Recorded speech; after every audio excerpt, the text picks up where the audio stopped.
नमस्कार दोस्तों, स्वागत है आप सभी का आपके अपने चैनल शॉर्ट हैंड गुरुजी में। आज की वीडियो में हम रामधारी गुप्ता जी खंडेक की सीरीज को आगे बढ़ाते हुए पार्ट 24 पे पहुंच चुके हैं। डिक्टेशन की गति रहेगी 100 शब्द प्रति मिनट की। सभी लोग रेडी हो जाइए, डिक्टेशन स्टार्ट हो जाएगा 5 सेकंड के बाद। तब तक वीडियो को लाइक कर दीजिए। Ready, start.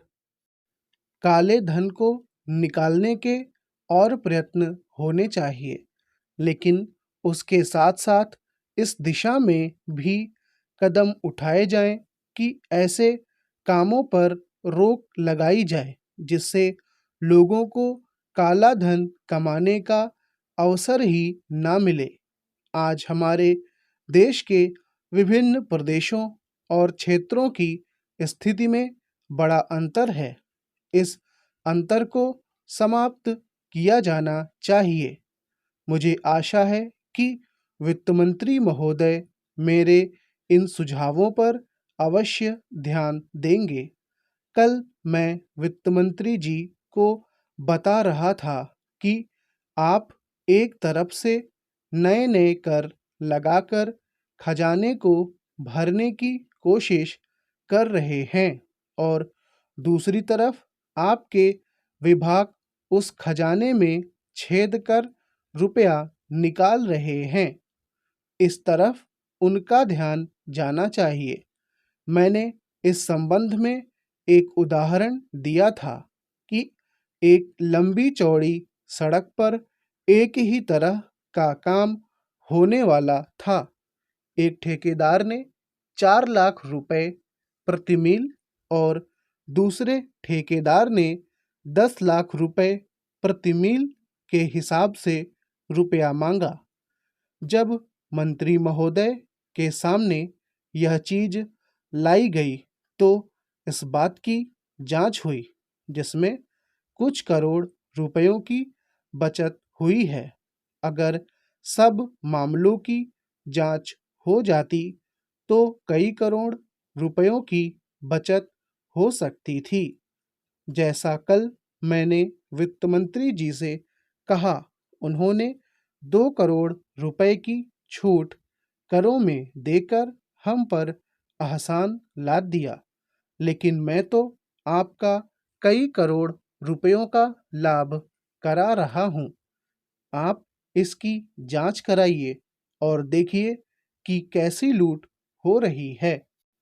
इतना ही नहीं, इसका प्रभाव दूसरे विभागों पर भी पड़ा है।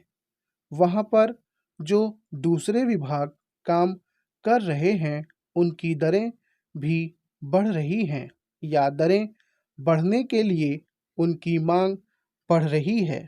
जब वही काम एक जगह अधिक लागत में होगा, तो दूसरी जगह वही काम कम लागत में नहीं हो सकता। इसलिए या तो वह चोरी करेगा या दर बढ़वाएगा। अगर एक सड़क पर ऐसा होता है, तो वहाँ जो दूसरे काम चलते हैं, उनमें भी ऐसा ही होता है।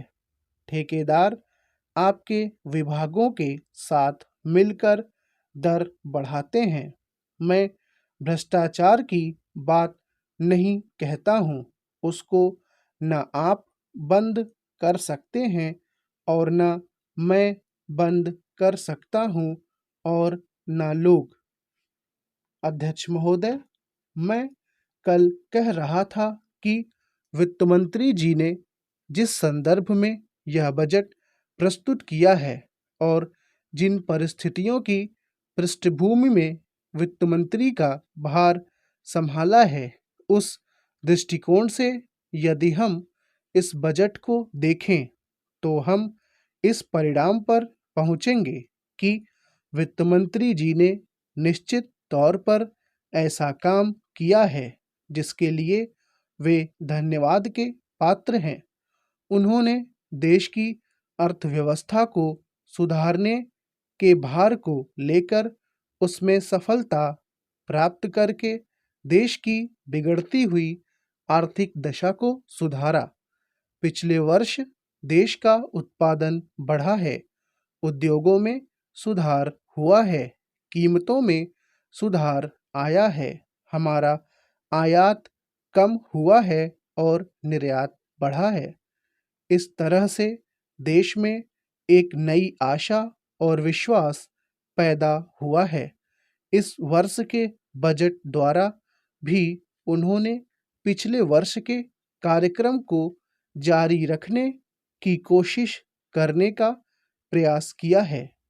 मुझे इसमें कोई संदेह नहीं है कि इसमें भी उनको सफलता मिलेगी। उन्होंने देश के आयात निर्यात के बारे में जो कदम उठाए हैं, उनसे निश्चय ही हमारे विदेशी व्यापार का संतुलन सुधरेगा। यह निश्चय के साथ कहा जा सकता है। मैं वित्त मंत्री के लक्ष्यों व कर नीति का आमतौर पर स्वागत करता हूं। यद्यपि मैं मानता हूं कि इस कर व्यवस्था के द्वारा मध्य वर्ग पर बोझा पड़ेगा, परंतु इस देश में हमें पंचवर्षीय योजनाओं को जारी रखना है। इसलिए उस संदर्भ में हमें आर्थिक साधन जुटाने पड़ेंगे और ऐसी दशा में जो लोग इस देश में ऐसी स्थिति में हैं जो कष्ट उठाकर के भी कुछ दे सकते हैं, उनको देश के लिए देना ही पड़ेगा। इसलिए वित्त मंत्री जी के इन कदमों का भी मैं स्वागत करता हूं, परंतु साथ ही साथ मैं नम्रतापूर्वक यह अवश्य कहना चाहता हूं कि वित्त मंत्री महोदय ने किसानों पर जो भी कर लगाए हैं, उनके ऊपर वे फिर सोचें। मेरी मान्यता के अनुसार वित्त मंत्री द्वारा खाद पर जो कर लगाया गया है, जो शुल्क लगाया गया है, वह एक ऐसा कार्य है जिससे इस देश का विकास रुकने वाला है। उन्होंने अपने बजट भाषण की भूमिका में कृषि संबंधी कच्चे माल के उत्पादन के लिए पूंजी लगाने की आवश्यकता पर जोर दिया है। उनकी स्वयं की यह मान्यता है कि कृषि का उत्पादन बढ़ाना बहुत आवश्यक है।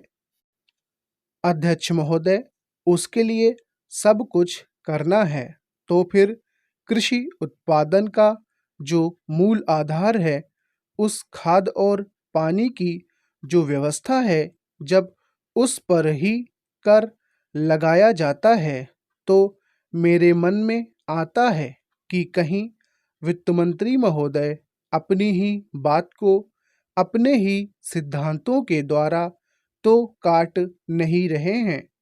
मैं कहना चाहता हूँ कि हमारे देश में अभी भी चौथाई भूमि से ज़्यादा सिंचित भूमि नहीं है। इस देश की जितनी कृषि योग्य भूमि है, उसका चौथाई से भी कम हिस्सा ऐसा है जो सिंचित भूमि के नाम से पुकारा जा सकता है। मेरी राय में अब समय आ गया है जबकि पिछले 2-3 वर्षों की नीति पर फिर विचार किया जाए और एक मात्रा में घाटे के बजट का सहारा लेकर ही सही आर्थिक तथा सामाजिक विकास योजनाओं की गति को बहुत बढ़ा दिया जाए। इस मामले में मैं समझती हूँ कि तुरंत कार्यवाही होनी चाहिए ताकि आज जनसाधारण में जो असंतोष उभर रहा है, वह हानिकर दिशाओं में न चलने पाए। आज के राजनीतिक वातावरण की दृष्टि से भी मैं कहना चाहती हूँ कि विकास की गति को बढ़ाने की आवश्यकता सर्वोपरि है। जहाँ तक कि नए बजट के अंतर्गत कर नीति का संबंध है, अच्छा होता यदि मिट्टी के तेल जैसी वस्तुओं पर अतिरिक्त कर न लगाया जाता।